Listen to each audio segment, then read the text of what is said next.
Good evening, I hope everyone's well today. Thank you for watching, it is appreciated.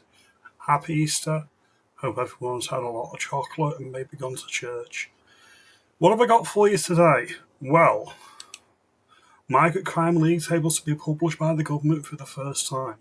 Wyvett Cooper orders officials to publish detailed breakdown by the end of the year. Is this a good thing? Yeah, it's a good thing. It's about a decade too late. After we've imported millions and millions and millions of people that nobody voted for. But better late than never. Not that I'm giving credit to Labour, let's be clear on that point. They're doing this because it's politically expedient to do so. They're not going to do anything radical with the information, they're just putting it out there for the moment because there's too much political pressure for them to ignore it. We can look at neighbouring countries on the continent if we want to break down of what it's likely to show. There's going to be nip and tuck here and there, but broadly speaking, as a scientist, it will be broadly the same because it's a comparable Western European country. A lot smaller, but comparable, so you can extrapolate up or down from the data that they've released. Let's look at the Netherlands. Let's have a look, shall we? Top 20 countries, suspect rate origins. Number 1, Angola. Number 2, Somalia.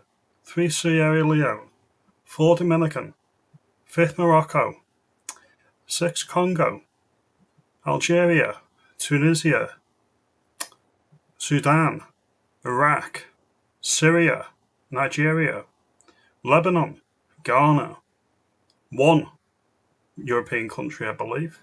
1 Bulgaria, and that's down at number 20.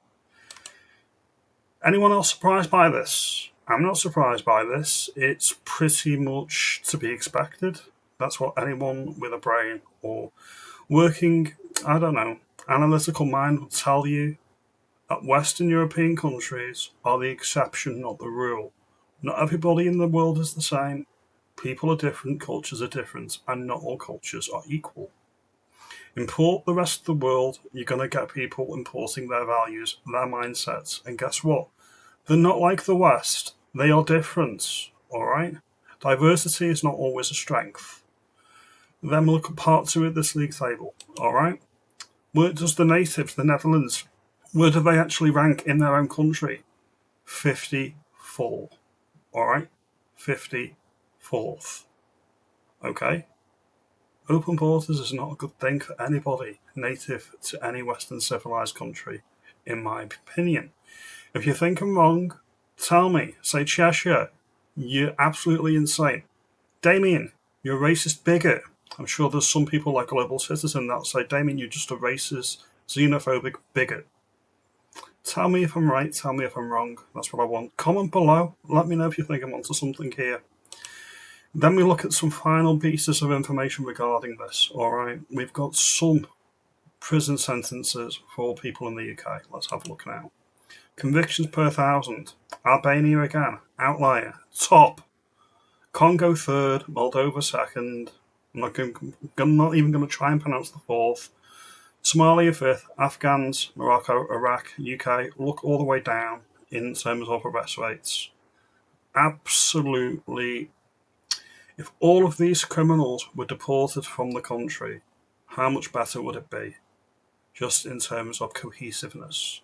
Commit a serious crime where you're going to be convicted for over a year, you're just gone. It's as simple as that. The problem is, the government's going to be limited by what they can actually do, how they can actually act on any of this, because, yes, we're party to the ECHR, but it's incorporated into British law, alright? So, it's a good idea, in principle, to get all of the states out of it. But if microcrime data shows patterns, it's going to be impossible for our government to act.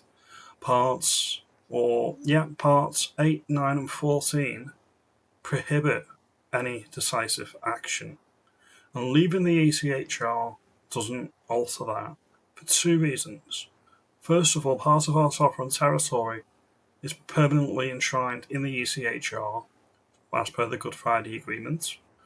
So it would take both us, the UK, and America as guarantor of the Good Friday Agreement to actually back us leaving the ECHR. As I mentioned in the video yesterday, that's not necessarily that difficult. We just need a right-leaning government in ERA, a right-leaning government in the UK, and obviously the right-leaning Republicans in America. So that's not necessarily a deal breaker. But the second point is it's enshrined in British law. So not only that, we need to come out of it completely, and that means removing it off British statute books as well. This is all expediency, and it's all expediency for Labour because they think by leaning right or flirting with the right by releasing this data, they think they can play both sides, and if you play both sides, you will lose. Do not trust Labour. Do not trust Wyvett Cooper. Do not trust anything they're doing. They're doing it for headlines. That is all they're doing it for. They're not actually serious about any of it. Do you really think Tootie is going to get us out of the ECHR? Not a chance. He's cozying up to the EU. Not a chance he's going to leave the ECHR. Anything remotely based is going to come out of this government. Anyway, ranted long enough. Have a good evening. Thank you for watching. Like and subscribe. Let me know if you think I'm right. Let me know if you think I'm wrong. I appreciate your time. I'll see you tomorrow. Have a good day.